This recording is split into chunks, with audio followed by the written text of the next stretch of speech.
اور دوسری امام کے ساتھ.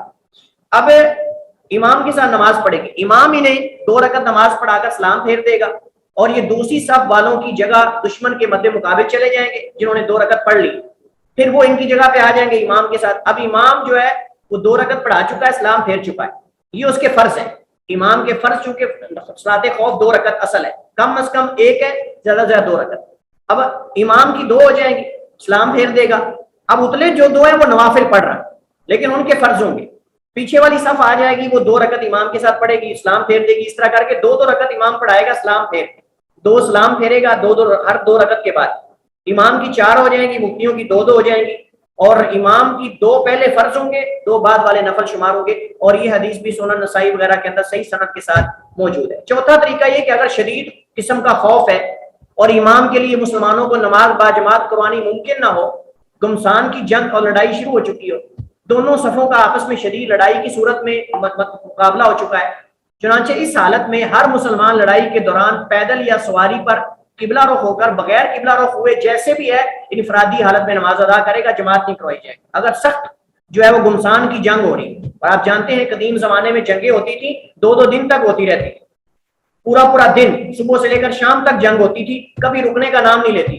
اب سابقہ اس میں 2 نمازیں آتی ہیں, فجر کے وقت شروع ہو جاتی تھی اور زور اثر مغرب 3 نمازیں بسا اوقات ہو جاتی. اب ان کو لیٹ تو نہیں نہ کر سکتے, پھر یہ کہ جس حالت میں بھی ہو وہ نماز پڑھیں گے, قبلہ رخ ہو یا نہ ہو, جیسے قرآن کریم کے اندر آتا.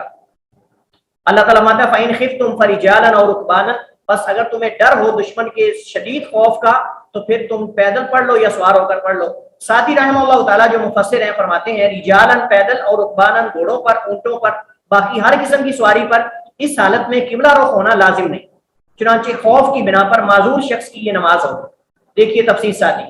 امام بخاری رحمہ اللہ تعالیٰ نے ابن عمر رضی اللہ عنہما سے بیان کیا کہ نبی کریم علیہ السلام نے فرمایا اگر وہ اس سے زیادہ ہوں تو کھڑے اور سوار ہو کر نماز ادا کریں. اگر اس سے زیادہ ہو یعنی خوف زیادہ سخت ہو تو پھر وہ جیسے دل کرے نماز پڑھیں. صحیح بخاری کی حدیث ہے. حافظ ابن حجر رحمہ اللہ تعالیٰ اس حدیث کی شرح میں لکھتے ہیں یعنی اگر دشمن زیادہ ہو, اگر زیادہ ہو یعنی دشمن زیادہ ہو اور ان کے حملے کا ڈر بھی زیادہ ہو, معنی یہ کہ شدید قسم کا خوف ہو اور دشمن کی تعداد زیادہ ہو تو اس بنا پر منقسم ہونے کا خدشہ ہو, تو اس وقت تو فرماتے ہیں حافظ ابن حجر اور جن ارکان کی ادائیگی کی قدرت نہ ہو تو اس کا اہتمام کرنا اور خیال رکھنا ترک کر دیا جائے. چنانچہ قیام سے رکوع اور رکوع و سجود سے اشارہ کی طرف منتقل ہوا جائے گا. یعنی یہ اصل میں نماز خوف کا جب سخت خوف ہو تو اس صورت میں یہ حالت ہے. جمہور علماء کا یہی موقف ہے اور ان کا یہی کہنا ہے. امام بخاری رحمہ اللہ تعالیٰ نے نافع رحمہ اللہ تعالیٰ سے بیان کیا کہ عبداللہ بن عمر رضی اللہ عنہ نے نماز خوف کا طریقہ ذکر کیا اور پھر کہنے لگے اگر خوف اس سے بھی زیادہ شدید ہو تو وہ پیدل کھڑے ہو کر نماز ادا کریں گے یا پھر سواری پر ہی قبلہ رخ ہو کر یا قبلہ رخ ہوئے بغیر ہی نماز ادا کر لیں گے. نافع رحمہ اللہ تعالیٰ کہتے ہیں میرے خیال میں عبداللہ بن عمر رضی اللہ عنہما نے یہ نبی کریم علیہ السلام سے بیان کیا. یعنی اب شافعی اپنی رائے سے ایسا مسئلہ بیان نہیں کر سکتا لیکن اس سے اللہ کے نبی نے سنا ہوگا. موطا کی شرح المنتقا میں ہے اگر خوف اس سے بھی زیادہ شدید ہو یعنی اتنا شدید خوف ہو کہ کسی ایک جگہ پر کھڑے ہونا ممکن نہ ہو اور نہ ہی صف بندی ہو سکتی ہو تو اس صورت میں پیدل اور اپنے پاؤں پر ہی نماز ادا کریں. کیونکہ خوف کی 2 قسمیں ہیں, ایک قسم میں استقرار اور صف بنانا ممکن ہے لیکن نماز میں مشغول ہونے کی بنا پر خدشہ ہے کہ دشمن جو ہے وہ حملہ نہ کر دے. لیکن خوف کی دوسری قسم میں نہ تو استقرار ممکن ہوتا ہے ایک جگہ ٹھہرنا اور نہ ہی صف بنانی ممکن ہوتی ہے. مثلا دشمن سے بھاگنے والا شخص جو ہے دشمن سے بھاگنے والا شخص تو اس شخص سے مطلوب ہے کہ اس کے لیے جس طرح بھی ممکن ہو نماز ادا کر لے چاہے پیدل یا سواری پر. اللہ تعالیٰ کا فرمان ہے فَإِنْ خِفْتُمْ فَرِجَالًا أَوْ رُكْبَانًا. اس آیت سے استدلال کیا گیا. مسئلہ کیا حد سے زیادہ خوف کے وقت نماز کو اس کے مقررہ وقت سے لیٹ کیا جا سکتا ہے؟ علامہ ابن عثیمین فرماتے ہیں اس میں علماء کا اختلاف ہے. بعض علماء نے کہا کہ نماز کو اس کے مقررہ وقت سے لیٹ کرنا جائز نہیں بلکہ وہ بھاگتے ہوئے قبلہ وغیرہ غیر قبلہ کی طرف نماز پڑھیں گے اور رکوع و سجود اشارے سے کریں گے جیسا کہ گزشتہ آیت میں بیان ہوا ہے. بعض علماء نے کہا کہ سخت خوف کی حالت میں نماز کو اس کے وقت سے لیٹ کرنا جائز ہے جیسا کہ رسول اللہ صلی اللہ علیہ وسلم نے غزوہ احزاب میں 3 یا 4 نمازیں لیٹ کر کے ادا کی. اور اسی طرح اس حالت میں نماز پڑھنے والے کا دل نماز سے غافل ہوگا یعنی سخت خوف کے اندر نماز کی طرف توجہ نہیں ہوگی اور یہ جائز نہیں. اور کیا یہ حکم منسوخ ہے یا باقی ہے؟ راجح یہی ہے کہ یہ حکم باقی ہے لہذا بوقت ضرورت اس پر عمل کیا جا سکتا ہے. اگر اشارے سے بھی پڑھنا ممکن نہ ہو, اگر اتنا سخت خوف ہے, اتنی سخت گمسان کی جنگ ہے کہ یہ صورت بھی ممکن نہ ہو تو پھر نمازوں کو جمع بھی کیا جا سکتا ہے, پھر نمازوں کو جمع بھی کیا جا سکتا ہے. دور حاضر میں نماز خوف کیسے ادا کریں؟ علامہ ابن عثیمین رحمہ اللہ تعالیٰ فرماتے ہیں, اور لیکن اگر کوئی قائل یہ کہے کہ اگر فرض کر لیا جائے کہ نماز خوف میں نبی کریم علیہ السلام نے جتنی صورتیں ثابت ہیں آپ سے, دور حاضر میں ان کی تطبیق عملی طور پہ ممکن نہیں کیونکہ جنگ کے وسائل اسلحہ مختلف ہے, اس کا جواب یہ ہے کہ اگر ایسے وقت میں نماز ادا کرنے کی ضرورت پیش آ جائے جس میں دشمن سے خطرہ ہو اور نبی کریم علیہ السلام کے بتائے ہوئے طریقوں کے مطابق نماز ادا نہ کر سکیں تو وہ اس طریقے کے مطابق نماز ادا کریں گے جو نبی کریم علیہ السلام کے بتائے ہوئے طریقوں میں سے سب سے زیادہ قریب, یعنی اگرچہ وہ نہ ہو لیکن اس کے قریب قریب, سیم نہ ہو لیکن اس کے قریب قریب کم از کم جو طریقہ بنتا ہے وہ اختیار کر لیں. ضروری نہیں کہ سیم یہ ہو, یعنی جب اللہ کے نبی نے ایک طریقہ اختیار نہیں کیا تو اسی طرح اگر طریقہ اس کے قریب قریب کوئی اور بھی بن سکتا ہے, ممکن ہے, تو وہ بھی اختیار کیا جا سکتا ہے, کیونکہ اللہ تعالیٰ نے فرمایا فاتقوا اللہ ما استطعتم, اللہ سے ڈرتے رہو جتنی استطاعت, اللہ سے ڈرتے رہو جتنی تمہارے اندر استطاعت ہو. چلیے جی, ہمارے پاس اس کے بعد کتاب سے حدیث ہیں, ہم جلدی سے ذرا جو پڑھ چکے ہیں حدیث ان کو ہم اسکپ کرتے جائیں گے اور جلدی سے ہم انشاءاللہ ان سے مرور کرتے ہیں. چلیے جی, کتاب الجمعہ سے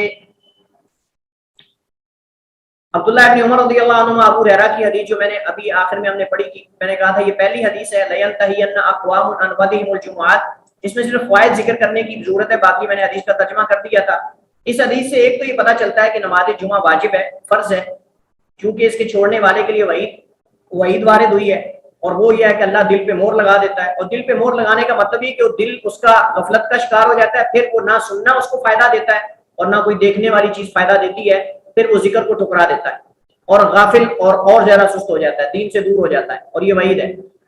اس کے بعد جو ہے اس سے یہ بھی پتہ چلتا ہے کہ جمعہ جو ہے وہ کھڑے ہو کر دیا جائے گا, اور اسی طرح جو ہے وہ چونکہ اللہ کے نبی صلی اللہ علیہ وسلم ممبر پہ چڑھ کے آپ نے سیڑھیوں پر, تو ممبر کی سیڑھیاں ہونی چاہیے جیسا کہ یہاں اس حدیث کے اندر ہے, اور یہ مستحب ہے کہ نبی علیہ السلام کے ممبر کی سیڑھیاں تھی, لہٰذا ممبر پر ہونا یہ سنت ہے, اور اسی طرح ممبر کی سیڑھیاں ہونا یہ بھی سنت ہے, یعنی مستحب ہے, ہونی چاہیے, افضل ہے. اور اس کے علاوہ یہ کہ جمعہ کے حکم یہ کہ جمعہ واجب ہے. سلمہ بن اکوع رضی اللہ تعالیٰ عنہ روایت کرتے ہیں, کہتے ہیں کنا نصلی مع رسول اللہ. سلمہ بن اکوع رضی اللہ تعالیٰ عنہ جو ہے, ان کا پہلے ذکر گزر چکا ہے, میں نے بتایا کہ یہ معروف صحابی ہیں اور بہت تیز دوڑتے تھے, بہت تیز دوڑتے تھے, گھوڑے سے بھی زیادہ تیز دوڑتے تھے, اور وہ نبی علیہ السلام کا جو اونٹنیاں چرا کے لے گئے تھے لوگ, انہوں نے ان سے جا کے جو ہے وہ اونٹنیاں چھڑائی تھی, اور اللہ کے نبی صلی اللہ علیہ وسلم نے ان کو جو ہے اس میں سے حصہ بھی دیا تھا. نبی علیہ السلام نے ان کو اس میں سے جو ہے وہ حصہ بھی دیا تھا. تقریباً وہ 40 کے قریب لوگ تھے, تقریباً وہ 40 کے قریب لوگ تھے جن کا انہوں نے اکیلے نے مقابلہ کیا. اور میں نے بتایا تھا کہ تیر چلاتے تھے, اور جو ہے وہ تیر چلا کے پہاڑی پہ چڑھ جاتے تھے, اور وہ پیچھے جب آتے تھے تو ان کا سامان, انہوں نے کئی چادریں ان سے, کئی نیزے وغیرہ, تلواریں وغیرہ سامان جو ہے وہ انہوں نے دشمن سے چھینا, اور اونٹنیاں بھی ساری چھڑا لی, ایک ایک کر کے تیر چلاتے, تو ساتھ یہ شعر پڑھتے تھے, ساتھ یہ شعر پڑھتے تھے. سلمہ ابن اکوع کہتے تھے انا ابن الاقوى والیوم یوم الرطا, انا ابن الاقوى والیوم یوم الرطا, میں ابن اقوا کا بیٹا ہوں اور آج دودھ پینے کا پتہ چلے گا کس نے اپنی ماں کا دودھ پیا ہے. اس طرح کر کے جو ہے انہوں نے تقریباً ان کے 40 آدمیوں کے مقابلے میں اکیلے جو ہے وہ ساری اونٹنیاں صدقے کی جو چوری کر کے لے جا رہے تھے ان سے واپس لے, ایک ایک کر کے چھڑاتے گئے, تیر مارتے گئے, چھڑاتے گئے, حتیٰ کہ ساری اونٹنیاں چھوڑ کے بھاگ گئے. اندازہ کریں اکیلے 40 بندوں کا مقابلہ کر رہے ہیں, اور اتنا تیز دوڑتے تھے کہ گھوڑے سے بھی آگے نکل جاتے تھے. رضی اللہ تعالیٰ عنہ, حضرت سلمہ بن اکوع رضی اللہ تعالیٰ عنہ, ان کے والد کا نام عمر ہے, عمر بن سنان الاسلمی. یہ اقوا ان کی یعنی آپ سمجھ لیں کہ ان کا لقب ہے یا نسبت ہے. حضرت سلمہ بن اکوع جو ہے ان کی وفات جو ہے وہ 74 ہجری کو مدینہ میں ہوئی, 74 ہجری کو مدینہ میں. امام بخاری رحمہ اللہ تعالیٰ نے حضرت سلمہ بن اکوع سے ثلاثیات جو ہے وہ روایت کی ہیں, 3 واسطوں والی. امام بخاری اور نبی علیہ السلام کے درمیان جو 3 واسطوں والی احادیث ہیں ان میں بہت ساری احادیث میں سلمہ بن اکوع رضی اللہ تعالیٰ عنہ, چونکہ یہ بہت بعد تک زندہ رہے ہیں رضی اللہ تعالیٰ عنہ, تو ان سے یہ حدیث جو ہے وہ مروی ہے.